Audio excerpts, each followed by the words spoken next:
नमस्कार, राम राम। मैं हूँ डॉक्टर सीमा चौधरी, एमएस ऑप्स गायनी स्त्री रोग विशेषज्ञ। आज हम बात करेंगे, आज बहुत ही इम्पोर्टेंट टॉपिक है और सभी बहन बेटी माताएं सभी इस चीज़ को, मेरे इस वीडियो को ज़रूर सुने और समझें, है ना। और ऐसा ये जो हम आज बात करने वाले हैं वो है सर्वाइकल कैंसर, मतलब बच्चेदानी के मुंह का कैंसर। कैसे होता है, क्या क्या उसमें लक्षण मिलते हैं और कौन हाई रिस्क ग्रुप में आता है और इसका बचाव कैसे किया जाता है, क्योंकि यही एक ऐसा कैंसर है जिसका कि टीका आया हुआ है, जिसको वैक्सीन जो है आया हुआ है और वो हम सबको लगवाना है।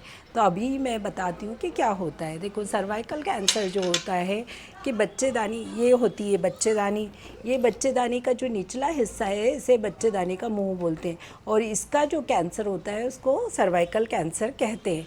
अब ये जो ज़्यादातर कॉमन जो होता है, मोस्ट कॉमन जो इसका कॉज होता है ह्यूमन पैपिलोमा वायरस के कारण होता है, मतलब ये एक वायरस के कारण होता है। और ये जो होता है हमारे देश में सेकंड मोस्ट कॉमन कैंसर है ब्रेस्ट कैंसर, और महिलाओं में होने वाला दूसरा कैंसर जो है सर्वाइकल कैंसर होता है। अब ये कैंसर के जो रिस्क फैक्टर क्या क्या होते हैं, किन मरीज़ों में किन लोगों में ज़्यादा होने के चांसेस रहते हैं, तो उसमें सबसे पहला जो है ये एक तो एज ग्रुप जो होता है इसका 35 से 45 वर्ष की उम्र में होने के चांसेस रहते हैं और बाकी लेट एज में भी होता है। और दूसरा जो होता है कि जैसे पहला बच्चा जल्दी हो गया, 20 साल की उम्र से पहले पहला बच्चा होना, ये भी एक रिस्क फैक्टर होता है। मल्टीपल सेक्सुअल पार्टनर, ये भी एक रिस्क फैक्टर है। उसके अलावा जो है first early intercourse less than 18 years of age, ये भी रिस्क फैक्टर में आता है। उसके अलावा HIV या इम्यूनो कॉम्प्रोमाइज डिसीज़ जो होती है वो भी एक रिस्क फैक्टर है सर्वाइकल कैंसर के लिए। दूसरा पर्सनल हाइजीन जो है, हाइजीन अच्छे से मेंटेन, साफ़ सफाई की कमी, इन चीज़ों के कारण भी हो जाता है। सेक्सुअली ट्रांसमिटेड डिसीज़ जिनको है वो उनको भी ज़्यादा रिस्क होता है सर्वाइकल कैंसर होने के।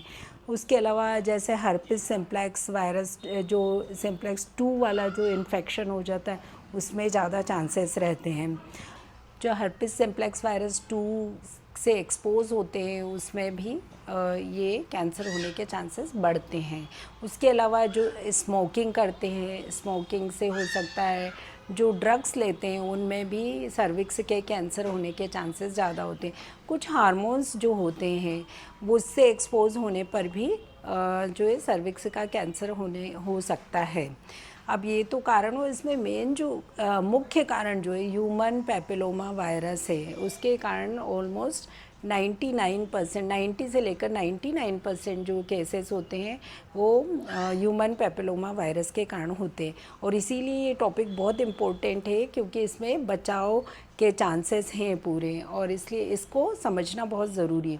अब दूसरा जो होता है कि हम इसमें क्या लक्षण मिलते हैं, कि कैसे पहचानें इसको कि ये सर्विक्स या कैंसर का अर्ली स्टेज, जल्दी वाले जो सिम्टम होते हैं, जो लक्षण होते हैं, जो हमको जल्दी पकड़ना है ताकि हम जल्दी से बीमारी से बच सकें।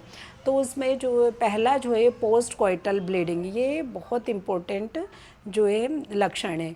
दूसरा, एक महीने में कभी भी खून जाने लग जाना, ये भी एक कारण हो सकता है। सफ़ेद पानी जो जाता है तो वो लाल ब्लड मिक्स होता है, ब्लड मिक्स सफ़ेद पानी जाना। और महीना कभी भी आ जाना, बीच बीच में कभी भी खून जाने लग जाना। और ये जो है, और पीरियड जाने के बाद, मतलब महीना जाने के बाद जो मेनोपॉज हो जाता है उसके बाद भी खून का जाना, तो ये इसमें बिल्कुल अलार्मिंग साइन है कि आपको सिम्टम है कि आपको महीना चला गया और फिर भी खून, महीना जाए हुए 1 साल 2 साल हो गए और एकदम से खून जाने लगा, तो तुरंत ही डॉक्टर को दिखाएं। तो ये जो है, उसके बाद एडवांस स्टेज में जो है इसके लक्षण वज़न कम होना, थकान होना, ये जब फैल जाता है तो तब तो बहुत देर हो जाती है, पर उस समय वज़न कम होना, बुखार आना और कमर दर्द होना, दस्त लग जाना या कब्जियत रहना, ये फिर गठान फैल जाती है, उसके कारण हो सकते हैं। तो ये सारे लक्षण हैं। अब हम अगले जो वीडियो है उसमें ये बताएंगे इसके बचाव के लिए हमें क्या करना है और इसका टीका कैसे कब लगवाना है, किनको लगवाना है। ये मेरा सबसे इम्पोर्टेंट टॉपिक है। कैंसर से हम बच सकते हैं और ये बहुत ज़रूरी मेरा नेक्स्ट वाला लेक्चर है, तो आप लोग ज़रूर से देखें। धन्यवाद।